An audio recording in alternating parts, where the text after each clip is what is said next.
Alright, good day mga lods. Isang napakainit na namang araw. May katransaction ako ngayon mga lods. Bale, unahin ko kasi to. Hindi pa ako nakapag-test ride ng motor ko. Pero unahin ko muna to bago yung test ride ko. So, ito yung motor ko. So, may katransaction ako ngayong araw. Bale, kukuha kasi ako ng lever guard mga lods. Yung RCB na GP2 na version 2. Ayan, kukunin ko. Papalitan ko na to. Nalagyan natin to ng lever guard mga lads. May kausap na ako. Bale, naka-handle na yung parcel ko dun sa Lalamove Rider. Ayan, papunta na siya dito sa Marikina. Titignan ko anong magiging itsura niya pagka naka lever guard. Dati pa ako naka lever guard mga lods. Nung bago pa tong motor ko, halos kakabili ko pa lang tong motor na to. Nag lever guard ako. Ang brand ng lever guard ko noon is SEC yata yun. SAC. Tapos, nangyari yata, buntis yung miss ko na nangkas ko siya. Tapos, kami na disgrasya kami. Kumbaga may sumalpok sa harap namin na nakabike. So, wala siya sa bike lane. Sumalpok siya sa amin. Ayun, so bumagsak tong motor. May tama yung lever guard. Ang ginawa ko, hindi ko alam kung pinahingi ko lang yata sa tropa ko o binenta ko ng napakamurang halaga. Hindi ko na matandaan eh. So, kasi sobrang tagal na nun mga lods. Ayun, so simula nun, din ako nag-lever guard ulit. So, ngayon, magle-lever guard ako para dun sa Street GP concept natin. Antayin ko lang yung parcel mga lods. Tapos, ikakabit ko siya. Ayun, papakita ko sa inyo kung anong magiging itsura ng motor ko. Namamalat yung boss ko mga lods kasi may ako ngayon, may ubot sipon. Tapos, sinusumpong ng hika dahil sa init ng panahon. So, update ko kayo mamaya mga lods pag dumating na yung aking lever guard na GP2 V2. Right, so update ko kayo mamaya. Alright, dyan na yata yung rider.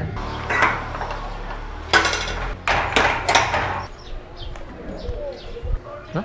Kala ko okay na.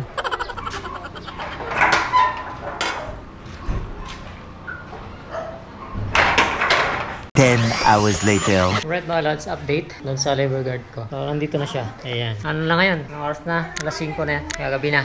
Grabing late yung delivery na nangyari dito sa ko na to. Parcel na to. Tignan nyo naman, iba na yung suot ko. Nakaligo na ako lahat. Grabe yung nangyari. Kasi alas 8 ko pa siya binook. Pinabook. Wala kasi yung seller na nagbook eh. Basta ang nangyari, itong si rider, kumuha yata yan ng maraming side booking. Kumbaga sinabayan niya. Okay lang naman sabayan ng mga rider yung booking. Siyempre, siguraduhin mo rin namang makakarating yung unang nag-book. Makakarating naman sa tamang oras. Kasi, syempre, perwisyo din yun. Halimbawa, may gusto akong gawin, hindi ko magawa-gawa kasi nga inaabangan ko itong parcel na to.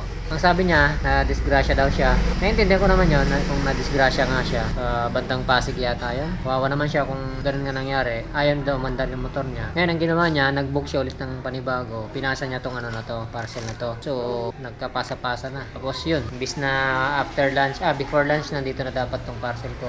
Hindi, alas 8 pa yung book na sa akin. Yan, so move on na. Yan, ito na yung aking racing boy lever. Hindi ko sure kung legit to eh. Comment nyo nga mga lods kung legit ba yung nakuha ko. Sa marketplace ko lang kasi ito kinuha eh. Yan, siya matte. Tapos makinis naman. Ang inaano ko, plastic. Hindi siya alloy. Itong stem mismo.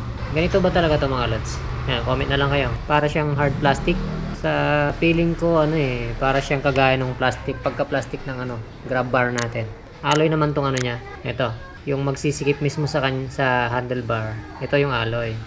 Ito, tingin ko plastic to eh. Hard plastic siya. Na nabibend. Medyo nabibend yata to.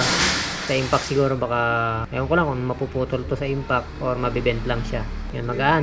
Ang pagkakalam ko, alloy ito eh. Correct nyo lang ako kung mali ako mga lods, kung plastic ba talaga to or alloy talaga. Yung buo yung buo. Ito, kasama tong stem. Maganda naman. Yung build nyo, makinis naman.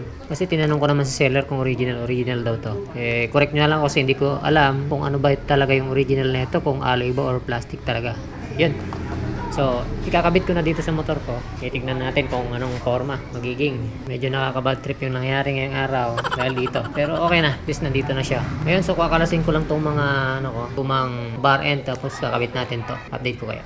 I wanna be the greatest. Everybody on the fake shit. I look around and feel like everybody is the fakest. I make this every day and I'm impatient. Hoping one day I blow up from the basement. Statement, the top is so vacant. I don't hear shit that I think is amazing. Waiting for my day when I'm playing sold out shows for 1,000 faces. Hey, give me that crown, get in my way and to be put down. It ain't your place, all this my town. If I want that shit, then I'll get it right now. Alright, so ayan na siya mga lods. Nakakabit na. Sakto lang naman siya. goods na goods naman. So dumagdag sa forma ng FI ko.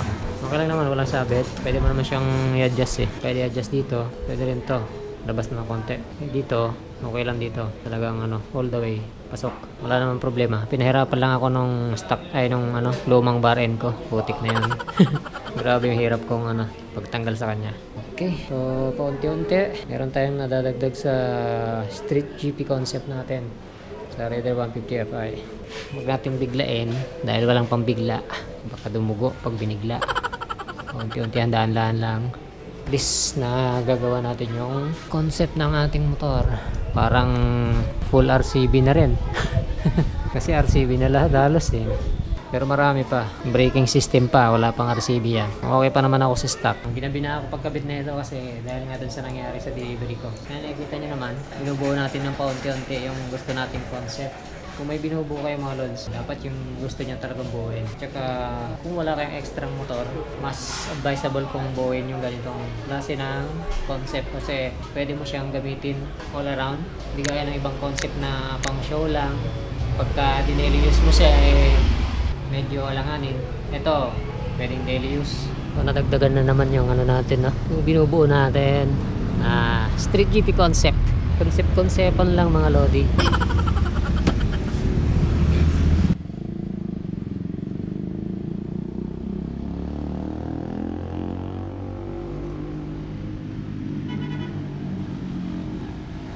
Umaraw, napakatindi ng init.